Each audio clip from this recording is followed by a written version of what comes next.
6 মাস থেকে 15 মাসের বাচ্চাদের মধ্যে সাধারণত এই হামের প্রাদুর্ভাবটা বেশি দেখা যাচ্ছে। টিকাটা সাধারণত বাচ্চাদেরকে 9 মাসে একবার দেওয়া হয় এবং 15 মাসে একটা যে সেকেন্ড ডোজটা হামের টিকা দেওয়া হয়। 5% বাচ্চা যদি টিকা নাও দেওয়া হয়ে থাকে তারা সেক্ষেত্রে হামের থেকে সুরক্ষা পায়। আসসালামু আলাইকুম, আমি doctor Shamima Yasmin, child specialist. আমাদের দেশে এই হাম যে এই অসুখটা, প্রথমে আমি বলে নিব যে এটা একটা ভাইরাল একটা অসুখ, ভাইরাসের কারণে হয়ে থাকে। তো এই হাম প্রতিরোধের জন্য আমাদের দেশে শক্তিশালী একটা টিকা ব্যবস্থাপনা আছে, যেটা বাংলাদেশ সরকার এক্সপ্যান্ডেড প্রোগ্রাম অন ইমিউনাইজেশনের মাধ্যমে দিয়ে থাকে। এবং দেখা যায় যে প্রতি বছরই প্রায় হাম টিকা দেওয়ার কাভারেজ ভালোই থাকে।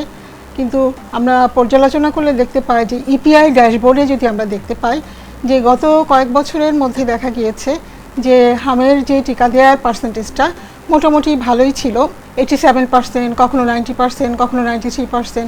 কিন্তু দেখা গিয়েছে যে 2025 সালে হঠাৎ করে এটা 59%, প্রায় 60%-এর নিচে নেমে এসেছে।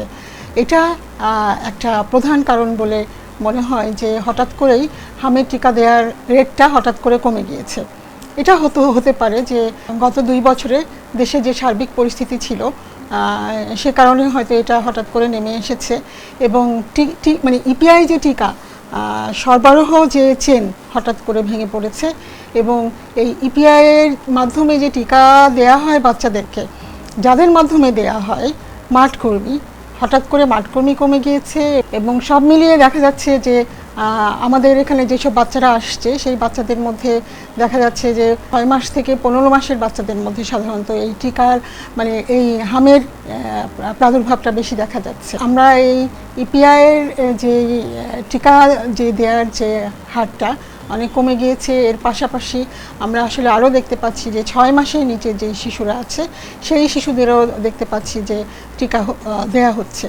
টিকাটা সাধারণত বাচ্চাদেরকে 9 মাসে একবার দেওয়া হয় এবং 15 মাসে একটা যে সেকেন্ড ডোজটা হামের টিকা দেওয়া হয়। কিন্তু দেখা যাচ্ছে টিকা দেওয়ার বয়স না হওয়ার আগেই বাচ্চাদের ক্ষেত্রে অনেক বাচ্চাদেরকে দেখা যাচ্ছে যে তাদের হামে তারা আক্রান্ত হচ্ছে।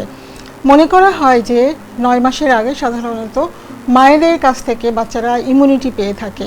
হ্যাঁ, মায়ের যে অ্যান্টিবডিটা বাচ্চার শরীরে ট্রান্সপ্লাসেন্টালি আসে, প্লাসেন্টার মাধ্যমে আসলে জন্মের আগেই বাচ্চার শরীরে আসে, যেটা অনেক দিন যাবত তাদেরকে আসলে সুরক্ষা করে। এছাড়া মা যে ব্রেস্ট ফিডিং করান সেই ব্রেস্ট ফিডিংয়ের মাধ্যমেও তারা আসলে হামের সুরক্ষা পেয়ে থাকে।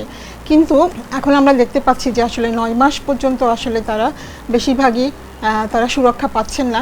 এটার বিভিন্ন কারণ হতে পারে, হয়তো সেই মায়ের শরীরে হয়তো অ্যান্টিবডি কম আছে বা এই অ্যান্টিবডিটা খুব সহজেই শেষ হয়ে যাচ্ছে। প্লাস আমরা জানি যে একটা দেশে কোনো একটা ডিজিজের নির্মূল করার জন্য একটা হার্ড ইমিউনিটি দরকার হয়। এই হার্ড ইমিউনিটিটা হচ্ছে যে হামের ক্ষেত্রে এই হার্ড ইমিউনিটিটা যদি পরপর 2 বার যদি 95%-এর উপরে যদি তাদের টিকাদান রেটটা থাকে, সেক্ষেত্রে দেখা যায় যে 5% বাচ্চা যদি টিকা নাও দেওয়া হয়ে থাকে তারা সেক্ষেত্রে হামের থেকে সুরক্ষা পায়। এটাকে আসলে হার্ড ইমিউনিটি বলে।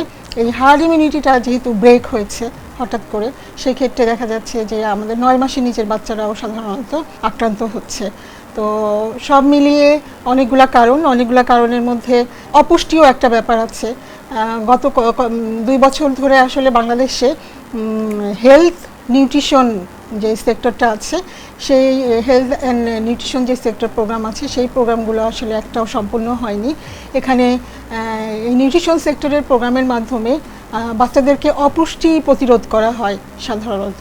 তো এই প্রোগ্রামগুলো আসলে বাংলাদেশে একটা প্রোগ্রামও বিদ্যমান নেই, যার জন্য দেখা যাচ্ছে যে আমরা জানি যে ম্যালনিউট্রিশনের কারণে অনেক সময় ইমিউনিটি কম থাকে, সেই জন্য কিন্তু হাম আক্রান্ত বেশি হয়।